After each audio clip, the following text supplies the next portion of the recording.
Welcome to Predictable Revenue Radio, hosted by Patrick Morrissey, Chief Marketing Officer at Altify, the sales transformation company. At Predictable Revenue Radio, we believe the only way to unlock sustained growth is to deliver predictable revenue by delivering insights, thought leadership, and best practices on how to improve sales velocity. So sit back, all that and more is coming your way as we turn it over to our host, Patrick. Hey, Patrick.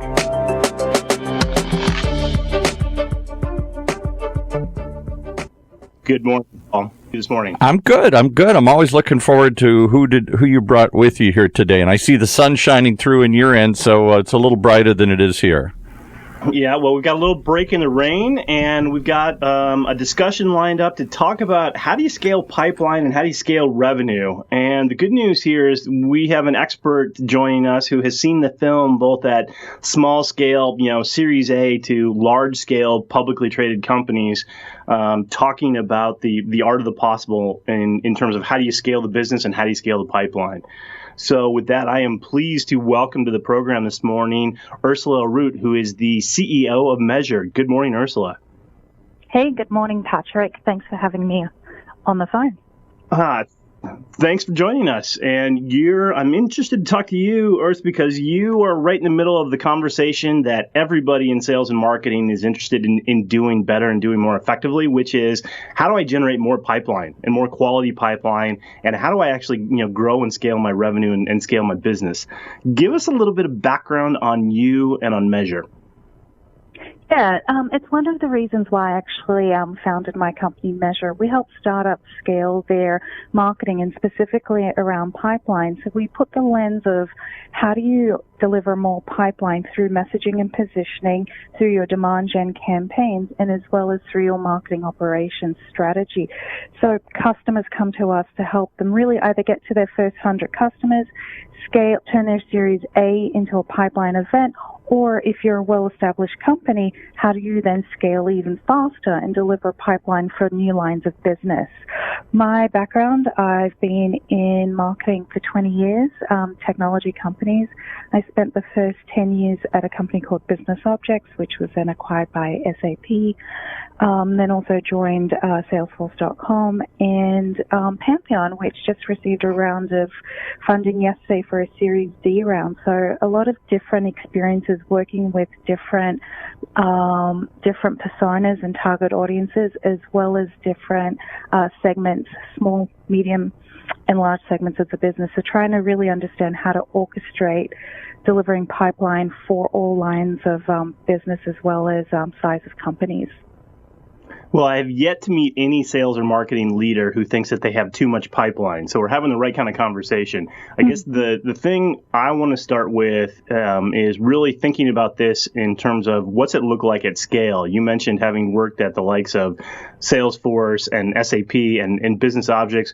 What do those companies and what do more mature companies do at scale that makes them really effective in turning marketing dollars into pipeline and sustainable revenue?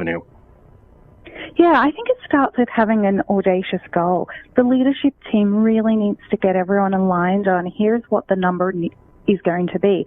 And sometimes you're just like, wow, that's huge. It's 3x times what we did last year. But by having an audacious goal and having stretched goals and actually letting the rest of the team know about it, I think it's super effective. And then I think for me, the biggest thing is how do you bridge this crazy stretch goal into how does it relate back into your own line of business?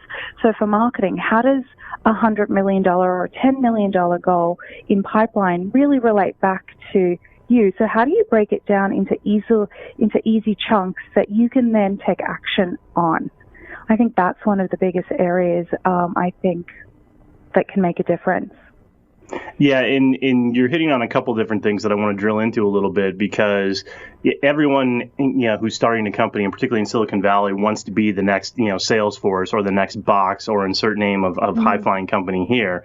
But that when you think about the sheer numbers, most of those companies don't get anywhere near the success that now 20 years on Salesforce has.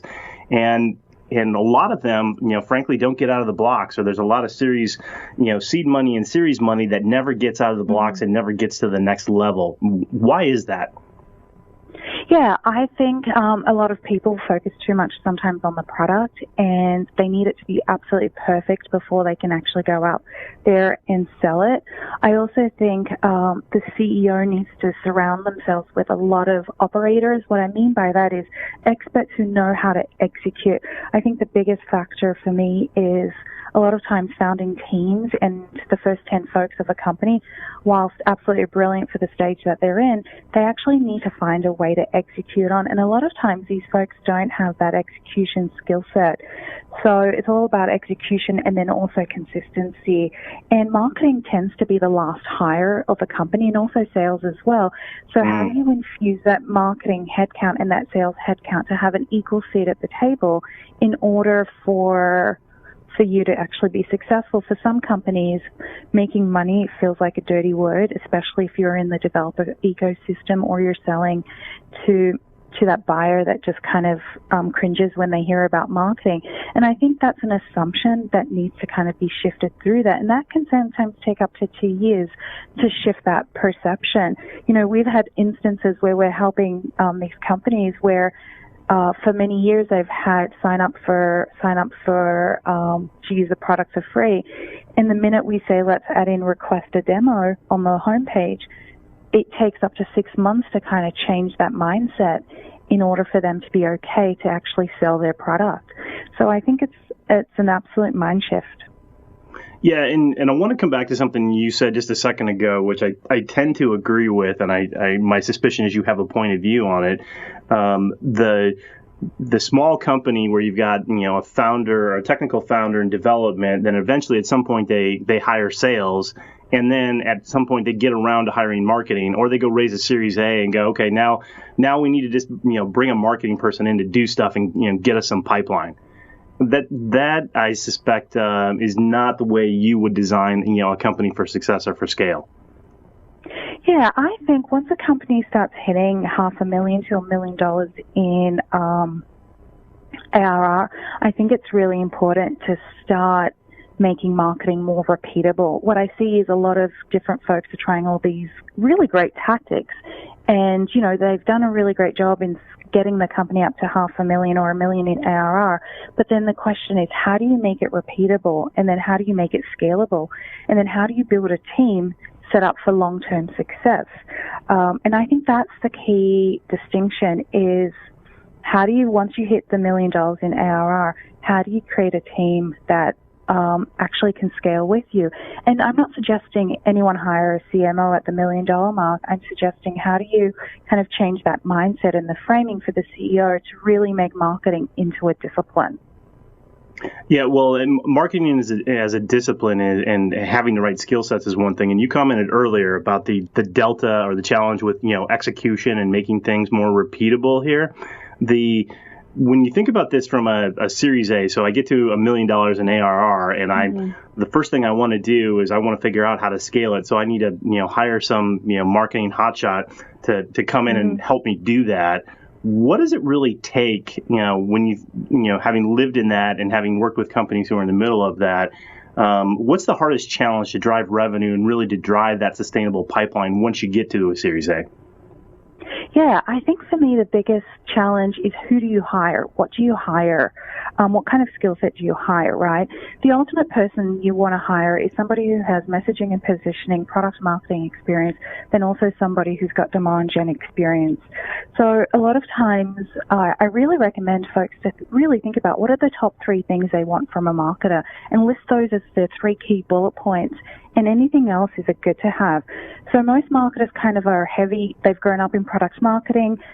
Other marketers have grown up in demand gen. So you need to decide as a company, is your product team and your CEO, are they strong product marketers? If they are, then you really want to hire a demand gen person or vice versa.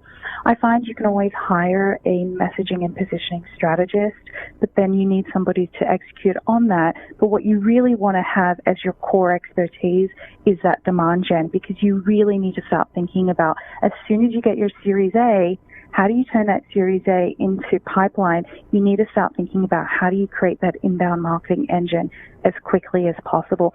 So what I love to do is actually combine the Series A launch, which is like a PR announcement typically, with really kickstarting a inbound marketing engine. It's a really amazing way to get the entire company involved and have a really compelling event to launch and have a very clear date. And then you can pretty much get all your marketing assets aligned. And what it does actually, it really gets the internal company and your internal workflows really working nicely together, which I think is really important to kind of start with that kind of DNA early on in a company.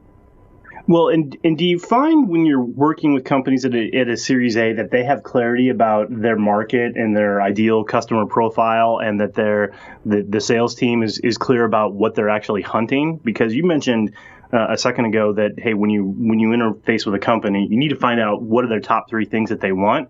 And more often than not, I find that those top three things, actually even in large companies or talking to sales executives, they're not even totally clear about what they want from a marketing department or a leader of marketing. So how do you frame that conversation in a way that everybody understands and starts to speak the same language? Yeah, one of the first things we start with is a messaging and positioning. What we call it is a messaging manifesto. So we sit down with the entire leadership team, and that involves the CEO. We typically don't take any new business unless the CEO is involved. Otherwise, there's a total misalignment. And I think the goal here is how do you align your product, your sales, and your customer success and your leadership team with what those key messages are. What is your ideal customer profile? What are your personas? What do you want to sell? And how does it then dovetail all the way through the sales process? So when we help companies, we really start with what is that messaging and positioning manifesto? How do we then create this 2 to 4 page blueprint that then becomes the blueprint for all of your marketing and sales materials after that, which I think is really powerful. And then from there, once we have that established, we then create the marketing plan and the demand gen plan. And we actually use an Excel spreadsheet to tie in how many leads, marketing qualified leads, opportunities you need, and then we orchestrate the umbrella campaign. So based on what the messaging and positioning is, we then come up with a campaign theme. And what that does is it really stops folks doing all the different tactics, because one thing that startups do really well is they try new things all the time. The concept of experimentation is fantastic when it comes to startups, but then when you want to scale more quickly, you really need to start considering how do you have all these tactics kind of connect to one big theme, because the key here is consistency, and you want to make yourself look bigger than you are. And, Salesforce did a really great job of that, right? Mark on stage talks about one big thing, and then we would all align our marketing campaigns around that. So I've really brought that concept into startups, is what is your umbrella campaign theme, and then what are the different tactics you can use to enable that and all the different marketing channels. And when you do that, you actually look bigger than you are, because you're very consistent with your message. But your anchor of rewinding is something that I think Salesforce has done particularly well too, is this notion of a manifesto and how do we see the world, and what's our place in it, what problem are we trying to solve, is something that I would argue Salesforce has done brilliantly, because they talked about the end of software and about cloud computing and being democratic, and they've been basically telling the same story in one flavor or another. It gets a little bigger every year, but it is fundamentally the same manifesto that they started with. Yeah, absolutely. And a lot of companies come to us wanting to create their own category. Sometimes they're too early to do that. Sometimes they need to be a segment in that category. And, working with the leadership team on feeling comfortable with that, what that looks like.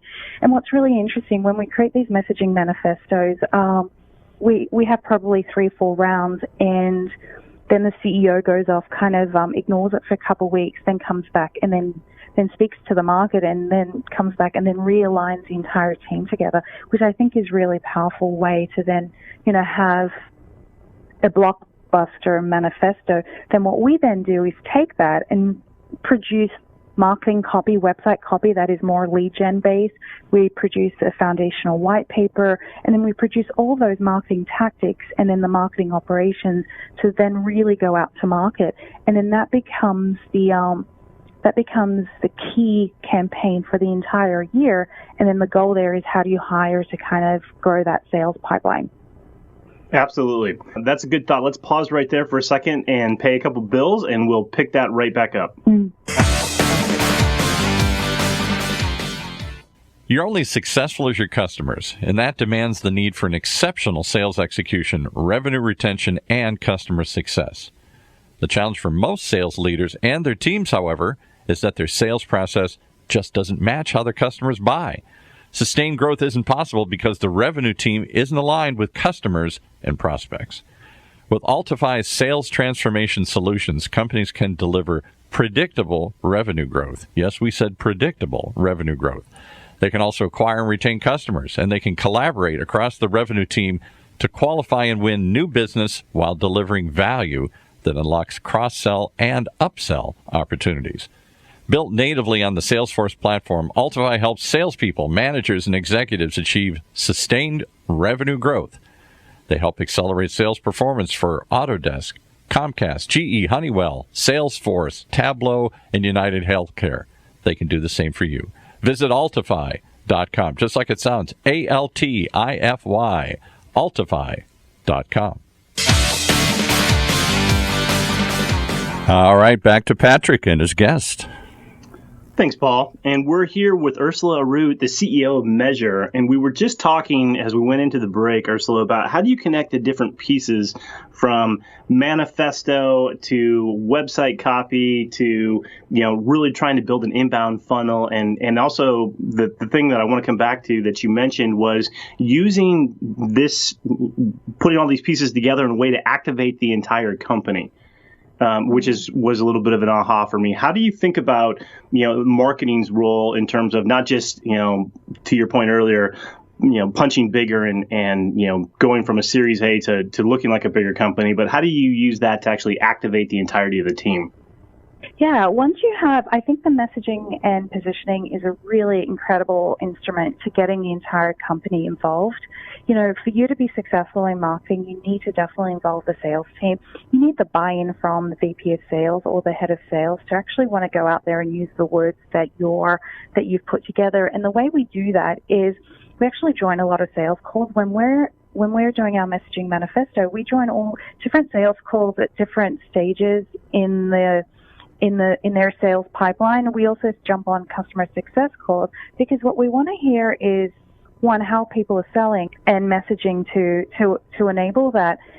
And then second of all, I really work very closely with the head of sales to actually produce the presentation, right? Because unless the VP of sales can articulate what it is that what we're trying to say, it's actually really no point in doing that. So we actually then jump on some sales calls whilst they're presenting the new sales deck so we can then see the tweaks and then kind of identify how we can do better.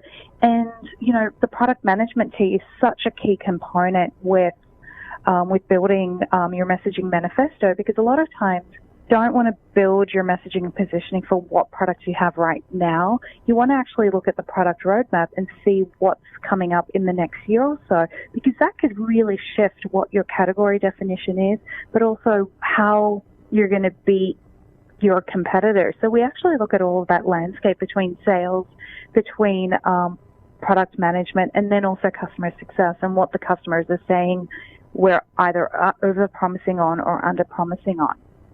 Yeah, and you're hitting on, I think, the core of something that's critically important for successful companies at all stages, which is there's got to be a tight interaction and alignment between what the sales motion is and what the marketing team is doing. And that means, at one level, they've got to be on message, which is generally the providence of marketing, if you will. But you also had commented earlier about the need to translate things like, web copy and press releases into an Excel spreadsheet that talked about marketing, what's the marketing lead gen funnel going to look like and the qualified leads, and how does that translate into revenue? And I'm curious where you see the struggles or the good news and the bad news about that in terms of trying to get marketing and sales on the same page to really drive revenue and drive that value to the customer. Yeah, I think it has to start with the relationship. I think the sales leader and the marketing leader just need to sit together in a room and really establish how much is marketing's contribution to the pipeline is, right? Marketing can contribute 100% to the pipeline if the marketing budget is there. And I think once the team with the operations and the VP and with the CEO sit in a room and say, okay, let's really figure out what marketing contribution to the pipeline looks like, and then just look at the numbers, right? What is the cost per lead? What is the cost per opportunity? What is the close rate? And then if you play with those numbers, and usually it's in an Excel spreadsheet, and then you play with, well, how much can marketing contribute to the pipeline based on the marketing budget and all of these, everyone then just kind of sits back and then kind of relaxes, like, oh, so marketing can realistically only contribute 30% of the pipeline because they don't have additional budget, because a cost per lead is X, and because our close rate is at 36%. But if we had a higher close rate of 42% and we were able to increase the conversion rates within the cost per lead, then marketing could actually contribute more than just that 20, 30, 40% and can contribute 50%. And I think nobody really, or not nobody, but a lot of times that key question is forgotten about. What is marketing's contribution to pipeline? And I think once that's established and the reasons why we can only do X, I think that kind of everyone just goes, okay, we're in support of this. You can only deliver 40% of the pipeline. So, hey, sales VP, you may want to consider adding additional account managers, maybe some outbound reps, because while marketing is doing the best they can, we need a bit more. Yeah, and everybody always needs a bit more. So when you think about that, either at Series A or at scale, and you're going to give your rules of the road, what would you say are the three key, headline areas to focus on to really, scale demand and scale revenue? I think the three key things is, just have clarity. I think the other big thing is SLAs. You need to, if leads are coming into the system and MQLs, you want to make sure that the sales team are responding to them in an effective time frame. We had a recent situation with one of our clients. The CEO really wanted more leads into the system and the MQLs were low. But what we found was that there was a 3-week delay in following up on these leads. So we were adding money into the funnel, but it was then getting stuck at the SDR or the account manager level because they just didn't have enough headcount. So I think the goal there is to really balance out the number of sales to the number of marketing people. You don't want it to be too lopsided on either end of that equation. So I think that the one is, how does a lead go through all the way from top of the funnel, so website visitor, to close, and is it optimized, and are the conversion rates as best they can be? The second one is, I really think sales need to involve marketing more and more into the sales process, and really let marketing know what's missing throughout the sales process in terms of either content, collateral, in terms of events that they could do, in terms of customer stories. One of the best sales reps that I've ever worked with involved the entire company in his sales deals. So he involved marketing, he involved the customer success team, he involved pre-sales. All of a sudden it became a village to really help him close these deals. And then the customer was really excited about it because they saw that there was such a big commitment to helping that customer succeed. So I think a lot of times sales reps feel like they're the lone wolf and have to close these deals on their own. But I think if they were to kind of expand their horizon, they can see that there's marketing to help them, customer success to help them. The question is, is the sales rep enabled enough to understand what kind of help he needs and how marketing can then help as well? Right. And that the notion of getting the entire revenue team involved is something I'm passionate about. And back in past lives when I was a sales leader, I would violently agree with what you just suggested, which is the more people you can get involved and surround the customer, the more effective you're going to be. So when you think about that, going back to sales for a second, because I know you've got a business to run and I don't want to take too much of your time, but when you think back in your career, Ursula, or clients that you're working with right now, who's the best sales leader, or maybe sales leader and marketing leader you've ever worked with or worked for, and why? What'd you learn from them? Yeah, that's a good question. I think the best marketing leader I worked with has a awesome creative head, willing to take risks, and I think they know how to hire an amazing team. And they're also, on top of that, they just let them run with it. And, the ones that I love the best are the ones that are like, okay, yes. They say yes to you. If they come up with hairy ideas, you're like, sure, let's try that. you obviously have the boundaries to give them and the budget to give them, but these ideas can really, or experiments can really drive a company forward and can really make a difference. So I think I like those leaders that can take a step back and just let their team execute and be as creative as possible, and then just keep saying yes. I wonder how many times CMOs keep saying no to their teams versus, what if I just said yes for the day or yes for the month and see what kind of results I get? I think that's extraordinary there. And I think the most effective VP of sales I worked with was one that actually brought the entire company together and made it into a sales-led company. Obviously, it gets frustrating because it's all about sales, marketers and the customer success team. I think to me, it's like, how do you get everyone driven towards that common goal, and then how do you celebrate those successes? I think that's right. And when there's probably a whole different conversation and podcast around the power of yes and the art of the possible in terms of what you allow the team to do, because if you can activate the entire team, and that's actually one of the things that I think coming off this is a key takeaway for me and for the audience as well, is trying to get everybody in the organization aligned around marketing, or aligned around a Series A, or maybe most importantly aligned around the customer to really drive that sort of revenue outcome and grow from scale from Series A into becoming the next Salesforce. So with that, Ursula, I really appreciate your time today and wish you all the best with, scaling your client's business. Have a fantastic week. Thanks so much, Pat, for having me on. Bye. Bye-bye.